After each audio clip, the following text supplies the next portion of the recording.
सबसे छोटी कम उम्र यानी महज 25 वर्ष की उम्र में सांसद बने सपा के पुष्पेंद्र सरोज। इंडिया गठबंधन के प्रत्याशी पुष्पेंद्र सरोज 1 लाख से अधिक वोटों से शानदार जीत हासिल की है। जीत की खबर सुनते ही प्रशंसकों में खुशी की लहर है। जीत के प्रश्न में सपा नेता और कार्यकर्ताओं ने एक दूसरे का मुंह मीठा कराया। लंदन से पढ़कर आए नौजवान प्रत्याशी को पुष्पेंद्र को शानदार जीत हासिल हुई। पुष्पेंद्र सरोज पूर्व कैबिनेट मंत्री व सपा के राष्ट्रीय महासचिव इंद्रजीत सरोज के बेटे हैं, जो इतनी शानदार जीत हासिल की है। अब कौशाम्बी पूरी तरह भाजपा मुक्त हो गई है।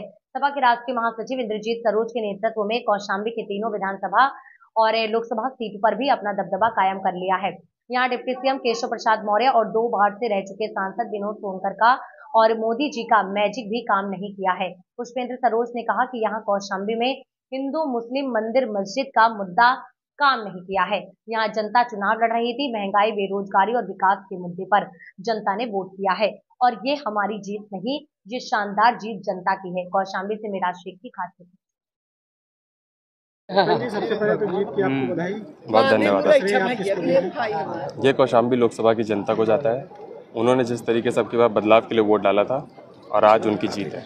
रुझान और नतीजों में जमीन आसमान का अंतर आया है। देखिए, रुझान तो सब लोग जानते थे, सब समझदार लोग जानते थे कि रुझान तो बस ऐसे दबाव डालने के लिए बनाए गए हैं या लोग हमारे लोगों का मनोबल गिराने के लिए रुझान आए थे।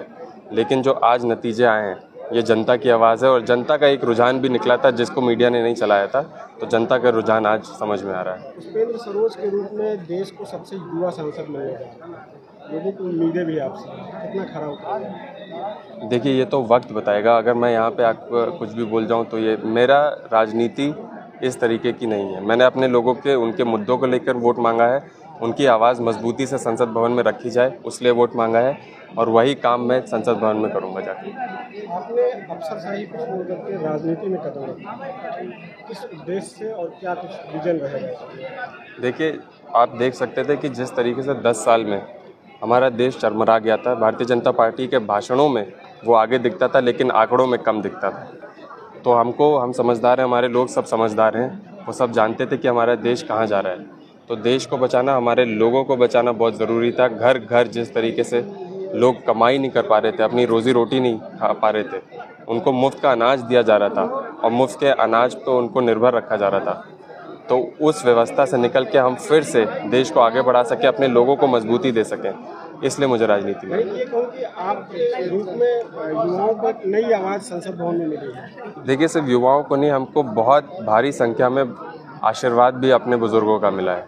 तो युवाओं का और बुज़ुर्गों का जो हमको साथ मिला अब की बार, वो एक बहुत अच्छा कॉम्बिनेशन बना और हमको सब वर्ग, सब जातियों का, सब धर्मों का और एक नया चेहरा जो लोग मांग कर रहे थे, तो उन्होंने मुझ में एक नया चेहरा देखा, एक नई आवाज़ देखी, एक नौजवान देखा जो उनके लिए काम करे, उनकी आवाज़ रख सके।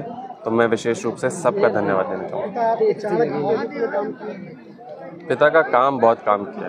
पिता के काम पे हमने बहुत वोट मांगा, नाम से नहीं।